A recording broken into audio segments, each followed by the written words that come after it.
ആദിലെ അക്ബറും തമ്മിൽ സംസാരിക്കുകയാണ്. അനീഷിൻ്റെയും അതുപോലെ നമ്മുടെ ഷാനവാസിൻ്റെ ഫ്രണ്ട്ഷിപ്പ് വെറും കാട്ടിക്കൂട്ടലാണ് എന്നാണ് ആദിലയും അക്ബറും തമ്മിൽ സംസാരിക്കുന്നത്. ഷാനവാസുമായിട്ട് വീണ്ടും ഈ പട്ടായ ഗേൾസ് ഒരു പരിഭവത്തിലോ പിണക്കത്തിലോ ഒക്കെ തന്നെയാണ്. അപ്പോൾ ഇവിടെ ഗെയിമൊന്നും അറിയില്ല എന്നൊക്കെ പറഞ്ഞ് പുള്ളി നിൽക്കുന്നത് തന്നെ പുള്ളിയുടെ ഒരു ഗെയിമാണോ എന്നാണ് ആദിലയുടെ സംശയം പറയുന്നത്.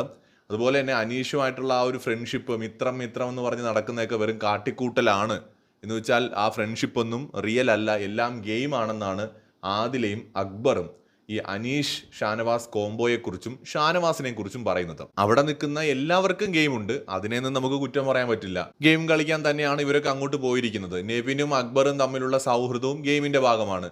ആദിലയും നൂറയും അനുമോളും തമ്മിലുള്ള സൗഹൃദവും ഗെയിമിന്റെ ഭാഗമാണ്.